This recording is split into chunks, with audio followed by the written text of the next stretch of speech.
Giorgio Cuffaro, il pediatra che per primo ha soccorso a Motta di Levenza il bambino di 2 anni coinvolto nello schianto frontale tra 2 automobili. Il piccolo è ancora gravissimo a Padova. La Procura di Padova ha chiesto al Comune gli atti delle iscrizioni all'anagrafe dei figli di coppie gay per sottoporli a valutazione del Tribunale. Gli atti riguardano tutte le iscrizioni di figli di coppie omogenitoriali del 2017. L'Istituto Scalcerle di Padova annuncia che darà 100 euro agli studenti che raggiungono la media del 9. Poche ore dopo l'annuncio divampa già la polemica.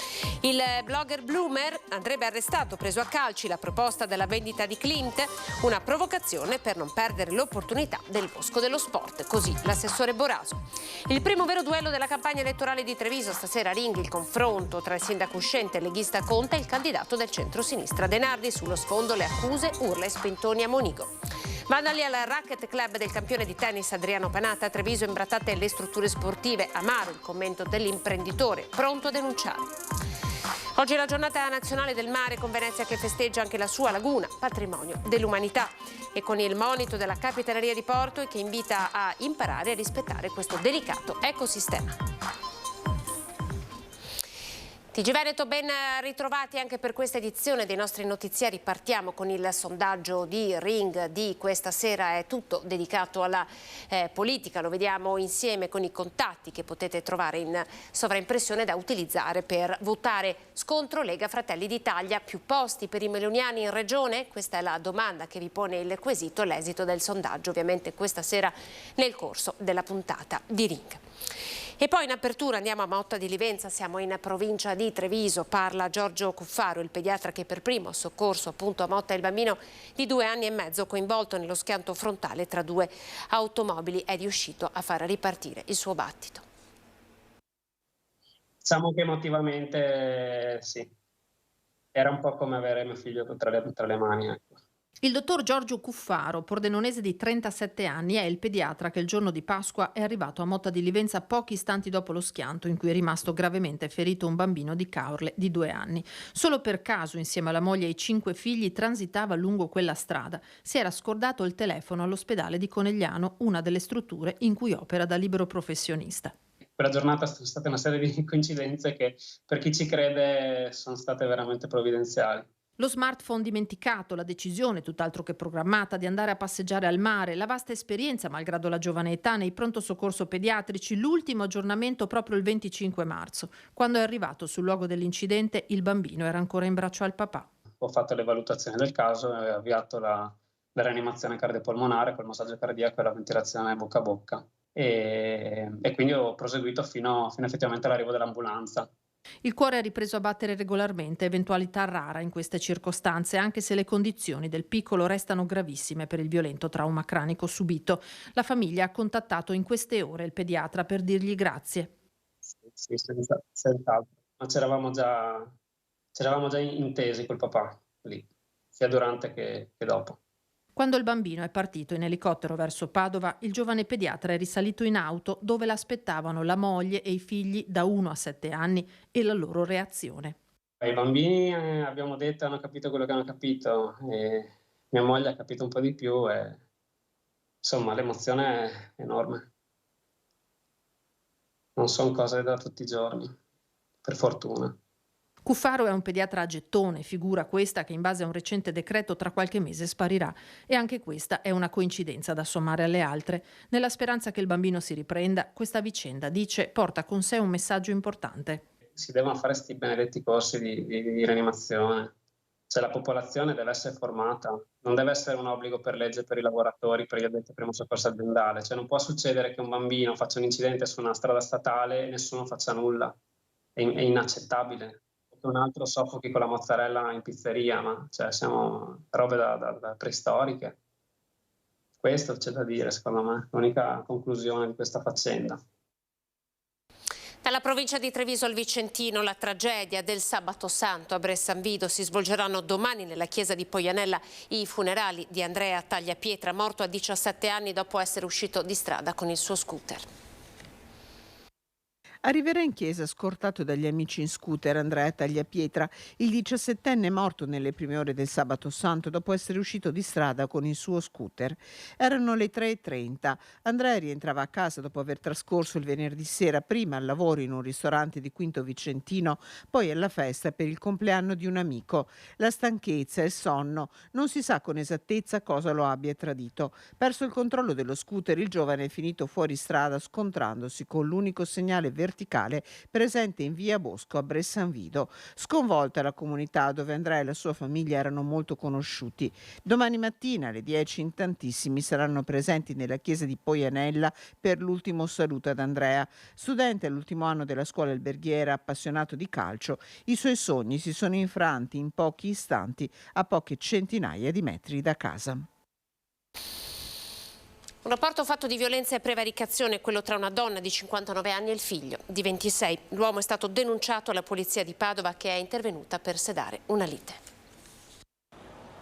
È stato arrestato dalla polizia di Padova perché più volte avrebbe picchiato la madre. Nei guai un 26enne di Ponte San Nicolò arrestato dagli agenti della questura euganea il giorno di Pasqua nella sua abitazione. I poliziotti sono intervenuti per sedare la lite tra madre e figlio. Giunti sul posto, hanno trovato la 58enne sulla porta, impaurita e agitata, con evidenti escoriazioni sul collo e gonfiori sul volto. La donna lamentava dolori alla testa e difficoltà respiratorie dovute ai colpi sul costato. Viste le condizioni della vittima, è stato allertato subito il suo 118 che ha portato la 58enne in ospedale dove le sono state riscontrate fratture, contusioni multiple e abrasioni per una prognosi di 40 giorni. La donna ha riferito agli agenti che la lite sarebbe nata perché lei lo accusava di far uso di stupefacenti, mandando il 26enne in escandescenza, colpendola con pugni e schiaffi e minacciandola di morte. La madre ha quindi sporto denuncia nei confronti del figlio, che è stato portato in questura e arrestato con l'accusa di lesioni gravi. Iscrizioni all'anagrafe di figli di coppie gay. Il prefetto di Padova aveva annunciato che avrebbe trasmesso gli atti alla procura. Ricorderete l'atto in qualche modo di disobbedienza del sindaco Sergio Giordani che, nonostante quanto deciso a Roma, ha comunque proceduto ad iscrivere all'anagrafe il figlio di 2 mamme. Bene, ora la procura chiede al comune gli atti relativi alla registrazione dei figli di coppie omosessuali dal 2017. Sono 33 i casi di registrazione di bambini con 2 mamme. Nessun reato penale viene contestato al sindaco Giordani. Potrebbe però essere richiesta la nullità delle registrazioni da parte del tribunale. Immediata anche la reazione politica. Il sindaco di Padova in una nota ha sottolineato di aver agito nell'esclusivo interesse delle bambine, dei bambini e dei loro diritti fondamentali. I bambini vengono prima di tutte le discussioni, si legge nella nota, ed evitare le discriminazioni molto gravi è un obiettivo che supera i vuoti normativi. Con moltissimi sindaci di vari schieramenti lo diciamo da tempo e chiediamo alla politica e al Parlamento di agire con urgenza oltre ogni ideologia. E restiamo ora a Padova. Anche qui l'istituto Scalcerle ha fatto notizia, ha annunciato che darà 100 euro a chi ha la media del 9. Poche ore dopo è divampata però la polemica. Una sorta di buono spesa da 100 euro per chi ha una media di voti superiore al 9, soldi consegnati nel corso di una serata cosiddetta delle eccellenze. L'istituto Scalcerle in questo modo è convinto di premiare gli studenti più bravi, di sostenere la meritocrazia e nega ci siano problemi di alcun tipo tra gli studenti. Nessuna competizione fuori controllo, anzi una sana concorrenza. La rete degli studenti medi del Veneto però non ci sta. Ci troviamo di fronte all'ennesimo provvedimento che supporta questa riscola del merito, una scuola in cui i migliori, quelli che raggiungono degli standard di eccellenza, vengono premiati, tutti gli altri sono lo scarto, quello che un giorno o l'altro farà qualcosa nella vita, ma di certo non come gli altri. Il pericolo, secondo gli studenti medi, è quello che le disuguaglianze si amplifichino invece che ridursi, e poi anche le conseguenze negative sul fisico e sulla mente dei ragazzi. Come pericolo penso che basti purtroppo guardare i casi di cronaca e vedere quante studentesse e quanti studenti sono portati a gesti estremi a causa dello stress, dell'ansia alla prestazione e di aspettative che una persona qualunque normale spesso non può raggiungere. Per una classifica di questo tipo, infatti, secondo gli oppositori del progetto, non conta solo l'impegno, ma il contesto in cui lo studente vive, che non è uguale per tutti. Non sarà uguale la possibilità di raggiungere un voto alto di uno studente che tornato a casa deve lavorare, deve occuparsi della famiglia, che non ha la disponibilità economica di pagarsi i trasporti e i libri di testo, invece comparata a quella di uno studente che ha tutta una serie di agevolazioni economiche diverse. Un esempio? Chi ha una famiglia che gli consente di fare solo quello, concentrandosi sullo studio, e chi invece fa anche dell'altro per mantenersi. Intanto anche alcune scuole medie padovane puntano incentivi per le gite di istruzione basati sulla media dei voti. La polemica è appena iniziata. La valanga in Norvegia, si attende il nulla osta per il rientro della salma delle 2 vittime vicentine. Il sindaco di Isola Vicentina è in costante contatto con la famiglia di Pietro De Bernardini. Ha detto: lutto cittadino per il giorno dei funerali e momento di cordoglio comunitario. Si continua attraverso tutti i canali per supportare le procedure per il rientro delle salme di Matteo Cazzola, l'ingegnere 35enne di Vicenza, e Pietro De Bernardini, lo studente di 25 anni di Isola Vicentina. Le 2 vittime del gruppo di vicentini travolti dalla valanga in Norvegia il 31 marzo, tra cui anche Andrea Basso, la guida alpina ricoverata al San Bortolo. Si attende il nulla osta, anche se c'è la possibilità che l'autorità giudiziaria norvegese decida di eseguire l'autopsia sul corpo della seconda vittima, Pietro, deceduto ad 1 settimana dal ricovero in ospedale a Tromsø, per far luce sull'accaduto. Intanto il sindaco Francesco Gonzo, in costante contatto con la famiglia rientrata in Italia, ha espresso la volontà di ricordare il giovane proclamando il lutto cittadino nel giorno in cui si terranno i funerali. Rimangono attivi ancora e aperti tutti i canali con l'ambasciata italiana ad Oslo e con la Farnesina, oltre naturalmente con la famiglia di Pietro De Bernardini. In un colloquio odierno ho manifestato al padre l'intenzione della nostra giunta di proclamare lutto cittadino per il giorno dei funerali e naturalmente un momento di cordoglio comunitario per far sentire la vicinanza anche in questo modo. Il blogger Bloomer andrebbe arrestato, preso a calci. La proposta della vendita della giudizia di Clint, una provocazione. Sentiamo l'assessore Renato Boraso.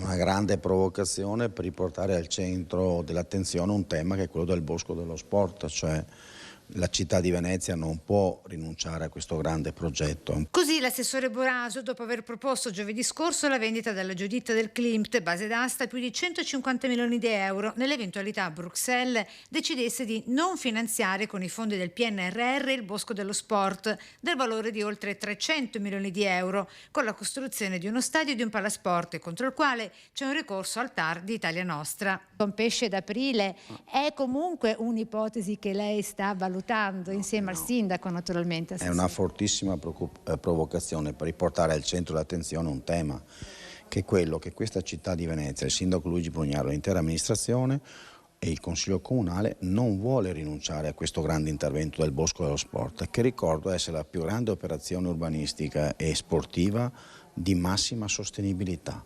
Vero è che se della giuditta si è fatta una grande promozione, attendendo ora il suo rientro a Venezia da Rovereto, dove è stata data in prestito per una mostra della provincia autonoma, l'altra grande attesa è quella prevista in settimana, quando Bruxelles scioglierà le sue riserve sullo stanziamento dei citati fondi. Che sono convinto che il governo che Luigi Brugnaro ha incontrato con tutta la struttura settimana scorsa, prima di Pasqua, saprà dare delle risposte. E da un'opera ad un'altra, con Venezia, città museo cielo aperto, in questi giorni presidiata speciale da numerose forze di polizia, sebbene invisibile agli occhi dei più, spiega Boraso, dopo l'incitamento del blogger Bloomer di versare vernici su Palazzo Ducale contro la gestione mercificatoria della città delle varie amministrazioni comunali che si sono succedute. Sull'influencer, per questo indagato dalla Procura di Venezia, l'assessore è lapidario.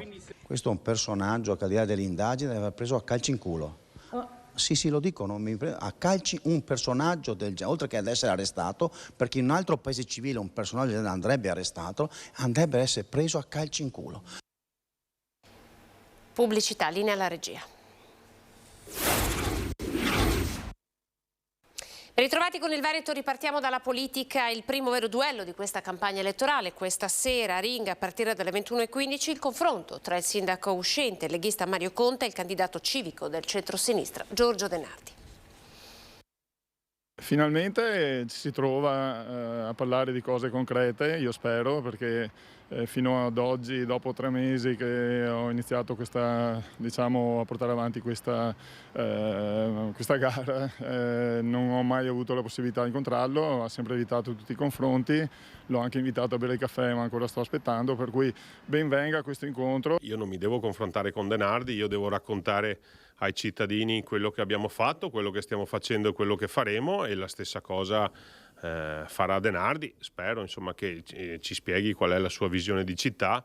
Se poi il confronto sarà basato sulla polemica o sulla critica, poi sono scelte comunicative. Queste le premesse del primo vero duello della campagna elettorale 2023 a Treviso. Da un lato il sindaco uscente, il leghista Mario Conte, dall'altro Giorgio De Nardi, imprenditore digitale, civico a capo della coalizione di centrosinistra. Saliranno sul ring di Ferdinando Avarino alle 21:15 in punto. A 3 giorni dall'incontro avuto allo stadio di Monigo è diventato un caso, con il primo cittadino accusato in particolare da Franco Rosi di Treviso Civica di aver urlato contro De Nardi spintonandolo. Le versioni restano contrastanti. Severo denunci le parole di Conte nell'edizione del telegiornale di ieri sera, con De Nardi che rompe in parte il silenzio. Ho sempre voluto evitare questo argomento perché sono molto avvilito e deluso del comportamento che ho dovuto subire in quell'occasione. In un momento di grande sport non mi sembra il caso di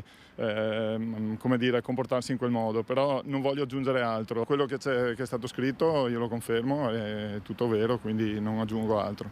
Credo che citare i carabinieri, le denunce eccetera mi sembra veramente fuori luogo, perché i carabinieri hanno altro da fare. Insomma, io credo che stasera avremo modo di chiarire, spero in diretta, nel confronto tra di noi. Ci siamo confrontati su un tema, quello legato allo stadio, dove De Nardi vuole far convivere il rugby e calcio. Io no, io ritengo che a Monigo debba rimanere il rugby e al tennis debba rimanere il calcio, però tutto si è limitato a questo. Poi la ricostruzione molto pittoresca da parte di un consigliere comunale, nello specifico Rosi, dove mi accusa addirittura di aver insultato e aggredito il candidato De Nardi, ripeto, è molto fantasiosa, tant'è che nelle ultime ore hanno già ridimensionato l'accaduto, e capisco la strumentalizzazione, però francamente è molto eccessiva. Tensione già alle stelle quando manca poco più di un mese all'apertura delle urne. Dallo stadio del rugby al ring il passo è breve. Di quello che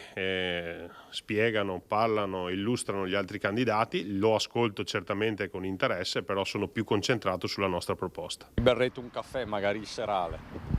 Sì, speriamo di sì, e speriamo che ci siano dei toni di rispetto reciproco, cosa che finora non ho potuto constatare purtroppo.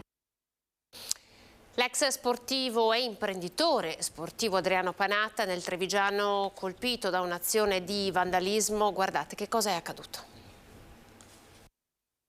Uno ci rimane male perché fa una cosa con tanta passione, poi logicamente spende anche tanti soldi e poi si ritrova queste cose qua che sono solamente vandalismi. Adriano Panatta presenterà denuncia domani ai carabinieri, deciso ad andare fino in fondo, trovare i responsabili del danneggiamento al suo club, il Racket, inaugurato nemmeno 2 anni fa. Secondo me non bisogna lasciar perdere. In ogni caso metteremo delle telecamere, adesso, già adesso ho provveduto, però sono cose che lasciano l'amaro in bocca, insomma. Ma perché non fanno un'altra cosa? E poi perché vengono a distruggere quello che uno ha fatto? Nemmeno una rivendicazione politica o un atto Novax, come è accaduto di recente a Treviso, ma un graffitto con inchiostro indelebile che per una 60 di metri ricopre il pallone dei campi da tennis, una struttura con doppia guaina di ultima generazione. Più in là, lato ferrovia, una scritta in nero che ricopre il capannone dei campetti da padel. In quella zona non ci sono telecamere, poche le speranze di acciuffare i vandali. Rimane per l'imprenditore trevigiano un segnale importante, una questione di principio. E se continuiamo che loro possono permettersi di andare in proprietà privata a fare quello che hanno fatto qui, secondo me è sbagliato, molto sbagliato, e secondo me la dovranno pagare. La scoperta stamattina da una sua collaboratrice: il club non ha mai chiuso in questi giorni di festa, né chiuderà per consentire le operazioni di pulizia. Ed oggi è la giornata nazionale del mare. Andiamo a Venezia, che festeggia anche la sua laguna, patrimonio UNESCO. Oggi è la giornata nazionale del mare, è un momento importante per ricordare a tutti noi quanto sia importante il mare e quanto lo dobbiamo rispettare. Ricorrenza che cade ogni 11 aprile da quando nel 2018 è stata istituita. Obiettivo: valorizzare il mare e Venezia in particolare, anche la sua laguna, patrimonio mondiale dell'umanità, con giornate culturali a tema in collaborazione con la Capitaneria di Porto Guardia Costiera.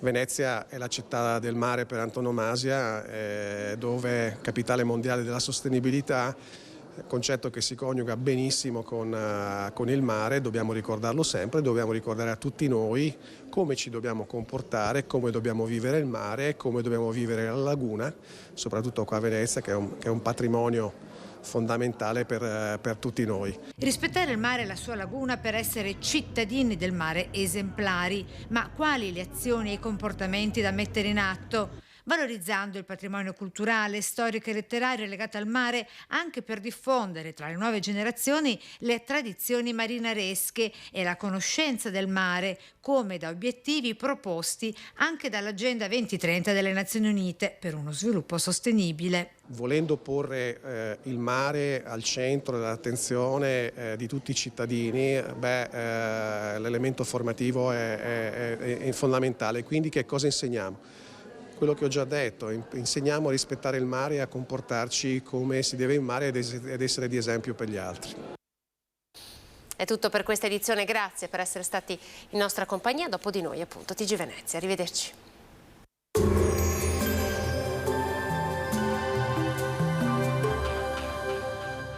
Cooperativa Agricola Volpago offre carne fresca di prima qualità. Ci trovi a Volpago del Montello, Pieve del Grappa, Tre Baseleghe e presso lo spaccio del Contadino a Dolo e Massanzago. Bentrovati al meteo. Pressione in calo, una nuova perturbazione avanza verso l'Italia, tempo più variabile anche sul nostro territorio.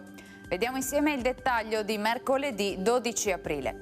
Sul Veneto cielo molto nuvoloso, in giornata sarà in prevalenza asciutto. Entro sera però tempo in peggioramento con qualche precipitazione via via più diffusa, localmente anche di moderata intensità nella notte. Temperature stazionarie minime tra 6 e 10 gradi, massime tra i 14 e i 18 gradi all'incirca. Spostiamoci ora sul Friuli Venezia Giulia. Anche in questo caso cielo coperto con occasionali schiarite in giornata, dalla tarda serata qualche debole pioggia. Temperature minime tra 8 e 10 gradi, massime sui 15-17 gradi. Infine diamo uno sguardo alla situazione del Trentino Alto Adige. Sarà molto nuvoloso anche qui con graduale aumento delle precipitazioni a partire dalla serata. Temperature minime intorno agli 8-9 gradi, massime sui 17-19 all'incirca.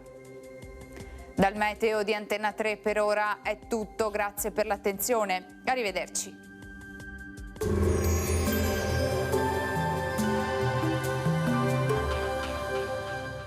Cooperativa Agricola Volpago offre carne fresca di prima qualità. Ci trovi a Volpago del Montello, Pieve del Grappa, Tre Baseleghe e presso lo spaccio del Contadino a Dolo e Massanzago.